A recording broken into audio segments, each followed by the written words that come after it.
Hello guys, welcome to Divya Dharmesh YouTube channel. ಇವತ್ತು quick and easy ಪುದೀನ ಚಟ್ನಿ ಹೇಗೆ ಮಾಡೋದು ಹೇಳ್ಕೊಡ್ತೀನಿ ಬನ್ನಿ. ಹಾಗೆ ಯಾರೆಲ್ಲ ಸಬ್ಸ್ಕ್ರೈಬ್ ಮಾಡ್ಕೊಂಡಿಲ್ಲ ಪ್ಲೀಸ್ ಬೇಗ ಸಬ್ಸ್ಕ್ರೈಬ್ ಮಾಡ್ಕೊಳ್ಳಿ.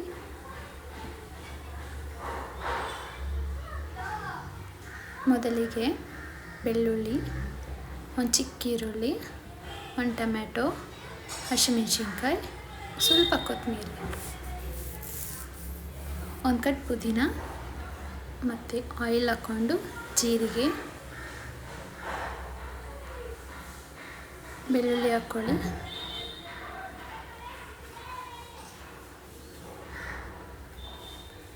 ಹಸಿಮೆಣಸಿನ್ಕಾಯಿ 3, ಹಾಗೆ ಈರುಳ್ಳಿ ಹಾಕ್ಕೊಂಡು ಚೆನ್ನಾಗಿ ಫ್ರೈ ಮಾಡಿ. ಈರುಳ್ಳಿ ಚೆನ್ನಾಗಿ ಫ್ರೈ ಆಗಬೇಕು. ಇವಾಗ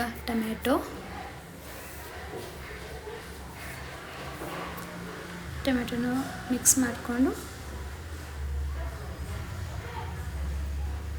ಇವಾಗ ಅದಕ್ಕೆ ಸ್ವಲ್ಪ ಅರಿಶಿಣ,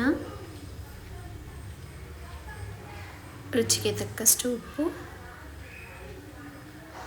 ಹಾಕಿ ನೀಟಾಗಿ ಎಲ್ಲನೂ ಮಿಕ್ಸ್ ಮಾಡ್ಕೊಳ್ಳಿ. ಟೊಮೆಟೊ ಚೆನ್ನಾಗಿ ಫ್ರೈ ಆಗಬೇಕು, ಸಾಫ್ಟ್ ಆಗಬೇಕು. ಇವಾಗ ಚೆನ್ನಾಗಿ ಸಾಫ್ಟ್ ಆಗಿದೆ. ಇದಕ್ಕೆ ಒಂದು ಕಟ್ ಪುದೀನ ಸೊಪ್ಪು ಹಾಗೆ ಸ್ವಲ್ಪ ಕೊತ್ತಂಬರಿ ಹಾಕ್ಕೊಂಡು ಮಿಕ್ಸ್ ಮಾಡ್ಕೊಳ್ಳಿ. ಚೆನ್ನಾಗಿ ಫ್ರೈ ಮಾಡ್ಕೊಳ್ಳಿ. ಫ್ರೈ ಮಾಡ್ಬೇಕಾದ್ರೆ ಹಾಗೆ ನೀರು ಬಿಟ್ಕೊಳ್ಳುತ್ತೆ, ನೀರೆಲ್ಲ ಡ್ರೈ ಆಗಬೇಕು. ಇದಕ್ಕೆ ಸ್ವಲ್ಪ ಹುಣಸೆಹಣ್ಣು ಆಪ್ಷನಲ್ಲು. ಇವಾಗ ನೋಡಿ ನೀರೆಲ್ಲ ಡ್ರೈ ಆಗ್ತಿದೆ. ಡ್ರೈ ಆಯಿತು. ಗ್ಯಾಸ್ ಆಫ್ ಮಾಡಿಕೊಂಡು ಮಿಕ್ಸಿ ಜಾರ್ಗೆ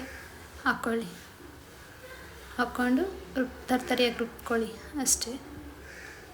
ಈ ರೆಸಿಪಿ ಇಷ್ಟ ಆಗಿದೆ, ಫಾಲೋ ಮಾಡಿ, ಶೇರ್ ಮಾಡಿ, ಕಮೆಂಟ್ ಮಾಡಿ. Thank you.